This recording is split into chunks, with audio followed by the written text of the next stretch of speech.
Então eu queria convidar a igreja para abrir comigo no livro do profeta Ezequiel, no capítulo 37, para nós lermos um dos textos mais maravilhosos que eu acho na palavra do Senhor. A Bíblia ela é cheia de textos extraordinários, mas esse eu acho um texto muito interessante. O agir de Deus nesse texto aqui é lindo, porque há uma grande operação do Senhor. Então eu vou ler Ezequiel capítulo 37. A palavra do Senhor diz assim: veio sobre mim a mão do Senhor, e o Senhor me levou em espírito, e me pôs no meio de um vale que estava cheio de ossos, e me fez andar ao redor deles, e eis que era muito numeroso sobre a face do vale, e estava sequíssimos. E me disse: filho do homem, poderão viver esses ossos? E eu disse: Senhor Jeová, tu o sabes. Então me disse: profetiza sobre esses ossos. E disse-lhe: osso seco, ouvi a palavra do Senhor. Assim diz o Senhor Jeová a esses ossos: eis que farei entrar em vós o Espírito e vivereis. Aleluia. E porei nervos sobre vós, e farei crescer carne sobre vós, e sobre vós estenderei pele, e porei em vós o Espírito, e vivereis, e sabereis que eu sou o Senhor.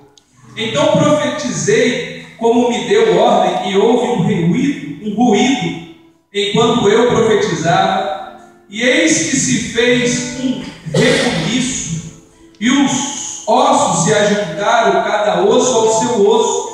E olhei, e eis que vieram nervos sobre eles, e cresceram a carne, estendeu-se a pele sobre eles, e por cima, mas não havia neles espírito. E ele me disse: profetiza ao Espírito, profetiza ao Filho do Homem, e dize: ó Espírito, assim diz o Senhor Jeová: vem dos quatro ventos, ó Espírito, e assopra sobre estes mortos, para que vivam e profetizem. Aleluia. Como ele me deu ordem. Então o Espírito entrou neles, e viveram e se puseram em pé, um extenso e grande, em um exército grande e extenso. Senhor Deus, que o Senhor possa nos dar graça perante Ti e perante os homens. Senhor Deus, e aquilo que é a nossa parte de ouvirmos do Senhor nesta mensagem, rega, Senhor Deus, o nosso coração com a Tua palavra, porque a Tua palavra é a água da vida. Senhor Deus, então agora nos abençoa e nos leva, Senhor Deus, a entendermos por que o Senhor quis falar conosco esse texto. Te pedimos em nome de Jesus. Amém. Meus irmãos, Israel, ele foi o povo de Deus sobre a terra. Israel, ele foi um povo preparado para vencer. Israel, ele foi um povo desde quando o Senhor formou, ele formou esse povo para ser vencedor. Não havia no plano de Deus derrota para o seu povo. Mas só existe vitória quando nós estamos na direção do Senhor. Não existe vitória fora do Senhor. O homem, ele pode fazer os seus planos. Quando você encontra pessoas, hoje eu encontrei uma pessoa, e essa pessoa, ela sofreu um grave acidente. Chegou numa curva e se deparou com a carreta, e essa carreta, ela estava toda aberta. Ela fez um L, veio para cima dele, e ele não não sabia o que fazer, puxou o volante e desceu ribanceira abaixo para não bater na carreta. Falaram a ele o seguinte: ficou tetraplégico, não mexia nada. E a sentença dele era essa. Mas hoje eu cheguei lá na casa desse homem e esse homem estava com dificuldade, mas ele já estava andando. E ele estava vindo de uma academia fazendo o fortalecimento da perna, mas ele me disse: não tinha como eu ter sobrevivido. E eu disse uma coisa para aquele homem: Deus sabe por que você viveu. Deus sabe por que você não morreu naquele dia. Porque Deus tem uma obra para realizar na sua vida. E eu quero dizer uma coisa para você e para mim esta noite: se nós andarmos no querer de Deus, não há derrota para nós. Aleluia! O povo de Deus ele não é derrotado. Porque o povo de Deus ele é escolhido. E aquele que é escolhido ele é diferente. Ele pode passar lutas, provas, pode passar momentos difíceis, mas Deus não se esquece dele. Israel, no período da sua existência, chegou um momento a qual passou um período de frieza espiritual, a qual a voz do Senhor já não se dava muito valor. E uma síndrome que acontece é quando o homem ele para de ouvir. O servo de Deus ele é guiado pela voz do Senhor. E quando ele para de ouvir a voz do Senhor, ou quando o Senhor fala com ele e ele começa a não mais fazer aquilo que Deus manda, Deus ele começa a se afastar. Mas tudo tem um tempo. E Deus ele não se afasta de uma hora para outra. Deus aos poucos vai se afastando. Por que Deus vai se afastando? Porque Deus ele habita no meio dos louvores. Deus ele habita no meio da adoração. Hoje nós reunimos aqui e o Senhor visitou a nossa alma. Por quê? Porque nós adoramos o Senhor como Ele quer. Aleluia. E toda vez que você adora como Ele quer, o Senhor se manifesta.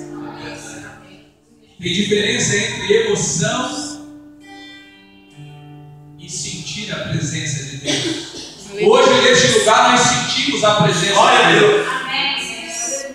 Porque o Senhor está presente no nosso culto. Mas agora o profeta Ezequiel, o profeta que foi levantado no meio do cativeiro, já estava cativo, foi com a primeira leva que foi para a Babilônia. Ezequiel está longe do seu povo, Ezequiel está longe de Jerusalém, Ezequiel está longe do templo, mas o templo não estava longe de Ezequiel. Jerusalém não saía do coração de Ezequiel. A glória do Senhor ardia no coração de Ezequiel. E eu quero dizer para você e para mim esta noite, por mais que nós possamos estar longe, mas se você, aonde você estiver, se você estiver com fé no seu coração, Deus visita. Independente de onde você possa estar, em que momento da sua vida você pode estar vivendo, o Senhor visita o seu coração. E ali Ezequiel viu as maravilhas que o Senhor operava no seu povo, quando o povo ouvia a sua voz. Agora Ezequiel está cativo, e ainda os babilônicos, os caldeus chegavam para eles e falavam assim: vamos indo lá de Jerusalém para nós ouvirmos. Mas eles tinham as harpas dos salgueiros encostadas e olhavam e sentiam saudade. E aí eles falavam meio assim: mas como poderemos entoar um louvor ao Senhor numa terra estranha, de um povo estranho, de um povo idólatra? Nós queremos o nosso lugar. Ezequiel ele chorava pelo lugar. Ezequiel ele queria sentir novamente e viver no meio de um povo que adorava o Senhor. Mas ele foi cativo, não porque ele merecia, porque muitas das vezes o justo paga pelo injusto. Às vezes o que ora paga pelo que não ora. Porque o que ora ora por mim, ora pelo outro, ora pelo outro, ora pelo outro. Porque se eu parar de orar, você vai ter que orar por mim e por você. Ezequiel, ele não desistia. Mas quanto mais ele buscava o Senhor, mais o Senhor falava com ele. E ele, nas andanças, o Senhor sempre visitava junto ao rio Quebar o coração de Ezequiel. E ali ele via visões de Deus, o céu se abria e ele via grandes maravilhas que o Senhor mostrava para ele. Mas um dia Ezequiel viu uma coisa triste, coisa que Israel não estava acostumado, coisa que o povo de Deus não está acostumado. O Senhor fala com Ezequiel e leva ele a um vale em espírito. E a palavra diz que Ezequiel chega naquele vale e Ezequiel vê que sobre a extensão daquele vale havia muitos ossos, e os ossos estavam já secos, já não tinha mais nem aspecto que um dia aquilo viveu, não tinha nem mais uma comparação com a vida. Foi o que Ezequiel viu naquele dia. Viu um vale cheio de ossos secos. Mas aí eu falo para o senhor, pastor, o que mais dói e dá tristeza é que aqueles ossos não eram de homens ímpios. Aqueles homens não eram dos caldeus. Aqueles ossos não eram do Egito. Aqueles ossos não eram de pessoas desconhecidas. Mas aquele fim ali era do povo de Deus. Israel estava tomado naquele vale. E o profeta foi levado a ver aquela cena. Como explicar um povo que nasceu para vencer, agora está derrotado no vale?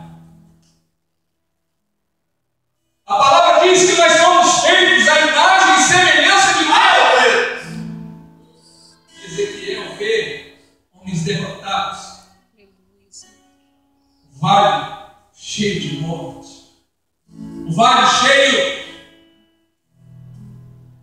de insegurança, o vale cheio de projetos terminados, porque aonde a morte acabou o projeto. Enquanto a vida, o homem ainda tem esperança, mas a sepultura, quem te louvará?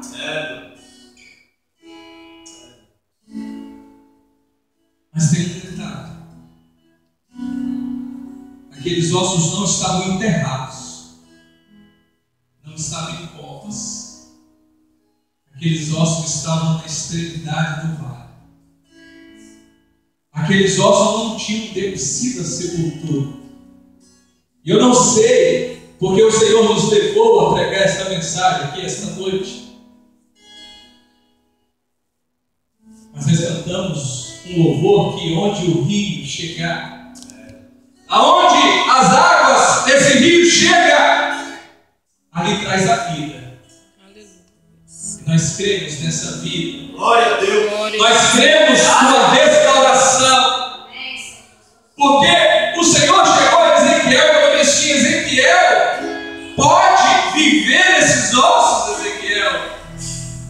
Ezequiel, com meia fé, né? Falou bem assim, jogou para o Senhor de volta. Falou bem assim, o Senhor sabe. Duvidar ou não, mas que é difícil, é. Mas eu quero dizer para você e para mim esta noite: aquilo que é impossível ao homem é possível. É verdade, Deus. Aquilo que o homem não pode fazer, Deus pode fazer. Aquilo que o homem não pode restaurar, Deus pode restaurar. Aleluia a Deus. Porque o Senhor me fez ver esta noite pessoas sendo restauradas e entrando pela porta desta igreja. Aleluia. Eu vi pessoas que para muitos estavam mortas, que já passaram por este lugar. o Senhor trazendo de volta. Eu via pessoas que estavam no fim da carreira e Deus ressuscitando dos mortos. Aleluia. Eu via uma grande operação do Senhor neste lugar aqui. Mas a realidade que Ezequiel viu foi aquela: ossos que estavam separados dos próprios ossos. Os esqueletos ali já estavam osso para tudo quanto é lado.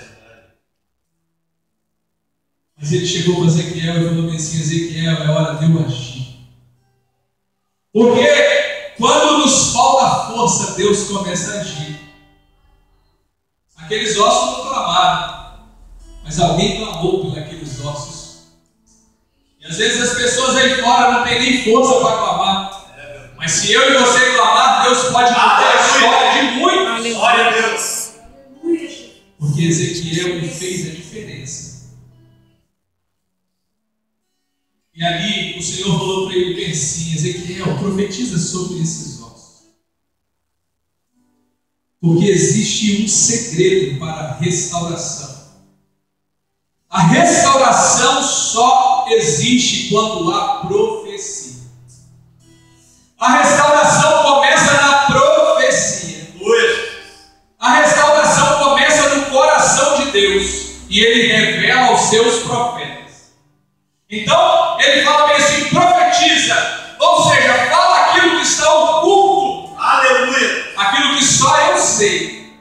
Eu vou te falar. Porque eu te perguntei, Ezequiel, pode viver? Você falou que não sabe. Que só eu sei. Eu sei.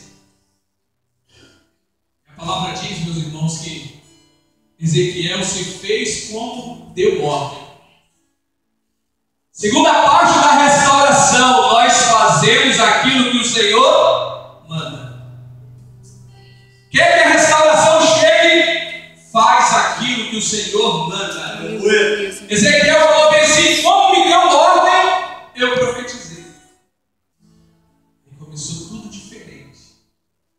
Porque ele disse que ele ouviu um ruído. Ele ouviu um barulho. Ele ouviu um movimento. O pior de tudo, a pior coisa é quando você vai num culto e não tem ruído. A pior coisa é quando você vai num culto e não tem barulho. Barulho não é das pessoas gritando, não. Porque o ruído, se nós estivermos aqui e nós ouvirmos um ruído, nós sabemos que algo está se movendo. Só há ruído, só há barulho quando alguma coisa se move. Quando alguma coisa sai de um lugar e vai para o outro. Só há ruído quando lá estremece alguma coisa. E Deus estremeceu neste culto aqui, porque nós ouvimos o ruído da eternidade. Nós ouvimos os louvores, nós cantamos, nós nos alegramos no Senhor. Então o ruído começou neste lugar aqui esta noite. Nós ouvimos esse ruído, nós ouvimos esse barulho.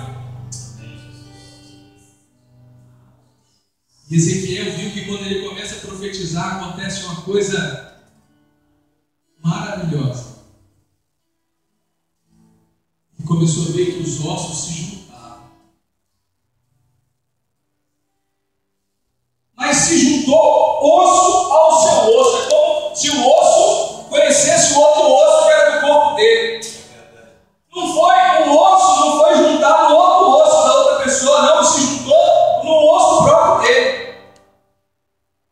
Porque a primeira coisa que Deus faz é isso. Quando começa a profecia, Deus começa a agir, as coisas começam a se encaixar e entrar no lugar. Aleluia. Aquilo que não tinha solução, não se juntava, estava tudo espalhado, começa a juntar. O marido que foi embora, daqui a pouco ele volta. É a porta de emprego que já não tinha mais, Deus abre. São os ossos se juntando ao seu próprio osso.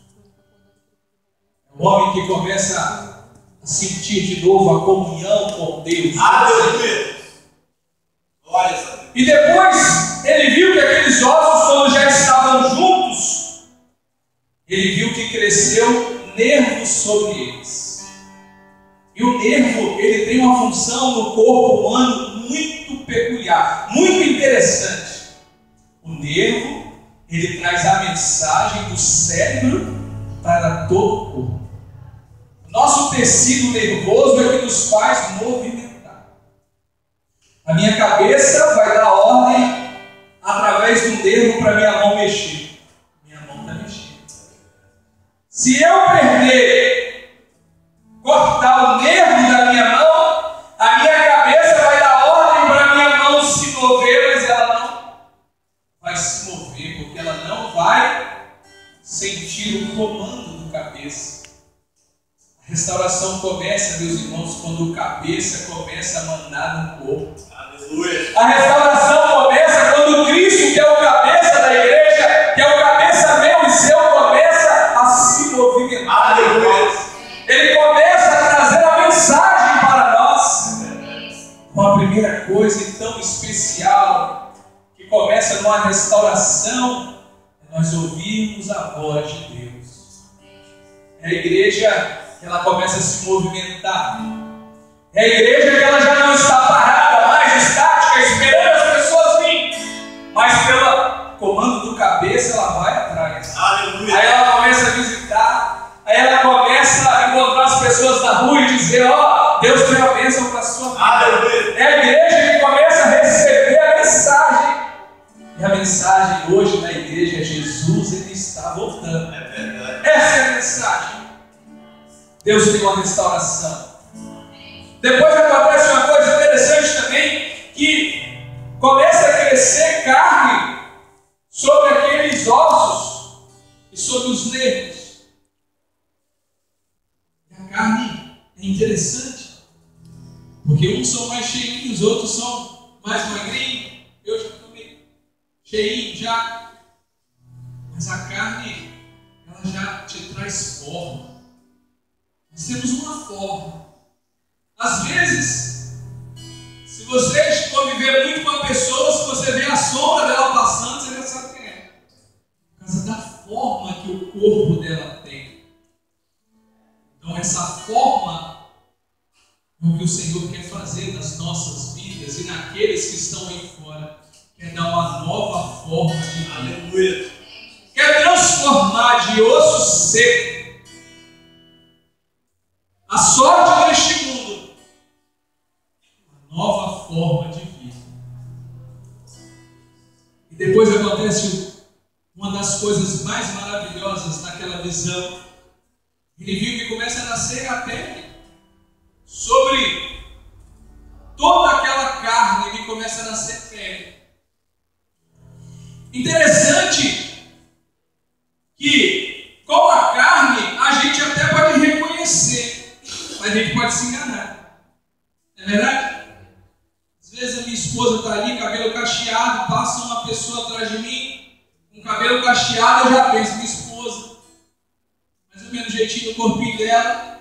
Mas eu posso olhar, depois que vem na claridade, eu posso olhar e eu me enganei. Não é minha esposa. Mas a pele traz uma identificação. Aleluia. A sua pele te identifica. Aonde você vai, você é identificado. Tinha um tempo que eu não vi o pastor.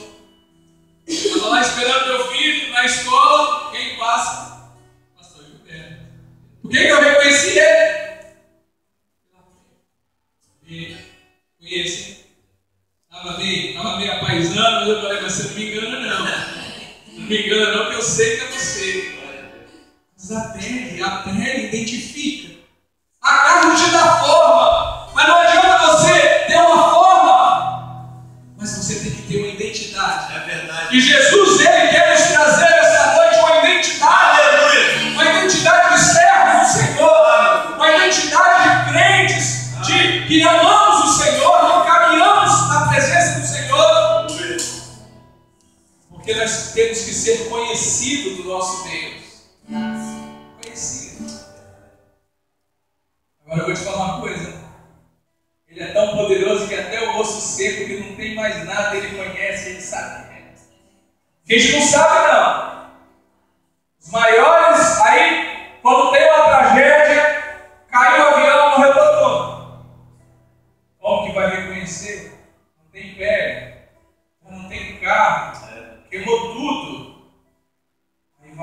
fazer teste de DNA, às vezes demora 4, 5 meses para a família enterrar, saber quem é, e deve enterrar até um pedacinho do outro que não é. Não dá para saber. Mas o nosso Deus, Ele é onisciente, onipresente, onipotente. Ele nos conhece, sabe? Porque Ele nos formou, Ele nos gerou. Glórias a Deus. Nós somos obras da mão dele. Ele conhece, a Bíblia diz que Ele sabe quantos cabelos tem na nossa cabeça. Eu tenho pouquinho, o pastor Gilberto também está chegando um pouquinho, mas Ele conhece. Ele conhece você e me conhece. Às vezes você pode estar passando pelas pessoas, você pode estar vendo osso seco, mas Ele já vê pessoas com identidade com Ele. Mas pastor, vou falar mais uma coisa para o senhor. Só com identidade de crente também não vai para o céu. Às vezes o cidadão se converte e ele coloca a Bíblia debaixo do braço e ele anda para um lado, anda para o outro. Ele já, você olha para ele de longe e você fala, é crente. Ele é cheio da misericórdia, mas ele não nasceu de novo. Era como Nicodemos, que chegou e foi ter com Jesus à noite. Mas sabemos que tu és mestre em Israel. O Senhor chegou para ele e falou assim, Nicodemos, necessário tinha nascer de novo. Seu nome não está lá não, Nicodemos, espera aí, necessário tinha nascer de novo. Aí Nicodemos viu que não sabia de nada, falou assim, Senhor, mas como pode? Então eu estou fora, porque como que eu posso entrar de novo dentro do ventre da minha mãe e nascer? Eu falei, não, Nicodemos, você tem que nascer do Espírito. Aleluia. Você tem que nascer do Espírito Santo, Nicodemos. Não adianta você ter cara de crente, carregar a Bíblia, andar com veste de crente, se você não é crente, Nicodemos. Se você não é servo, você até pegou uma identidade lá para os outros. Para mim, eu nem te conheço. Mas quando aconteceu o fato, porque ele via que tinha, Ezequiel viu que havia essa grande transformação, mas eles ainda estavam mortos. Mas aí o Senhor deu uma ordem para Ezequiel, falou assim, profetiza. Profetiza aos 4 ventos, para que possa ser enviado o Espírito, para que entre neles e vivam. Aí Ezequiel profetizou. Aí o Espírito Santo foi derramado sobre aquele vale. Aí as pessoas começaram a se colocar em grande exército, extenso exército. Aquilo que era multidão, aquilo que era frieza, aquilo que era falta de fé, aquilo que era falta de tudo, Deus transformou. Glória a Deus. E a palavra para mim e para você esta noite é: se nós cremos, Deus vai levantar um grande exército, não só nessa igreja, mas nessa cidade. Porque para isso Deus fez a sua obra, para colocar com valentes, mas cheio do Espírito Santo. Profetiza aos 4 ventos. Porque quem traz o Espírito Santo são os 4 ventos do Espírito que rega o jardim de Deus. Eu não sei para quem nós estamos falando esta noite. Aleluia. Mas eu quero dizer para você, não acabou. Por mais que você ache muitas vezes, quando você vai deitar, não tem mais jeito, acabou. Nós estamos ali às vezes perdendo tempo. Mas eu te digo, profetiza. Aleluia. Profetiza. Glória a Deus. Profetiza porque o Senhor é justo para restaurar. Amém? Meus irmãos, a palavra que o Senhor tinha para nós é essa. Para que nós possamos sentir esse vento soprando neste lugar aqui, esta noite. Nós vamos cantar. Nós cremos que o vento do Espírito vai soprar neste lugar, nesta casa. Aleluia. Vamos preparar um louvor.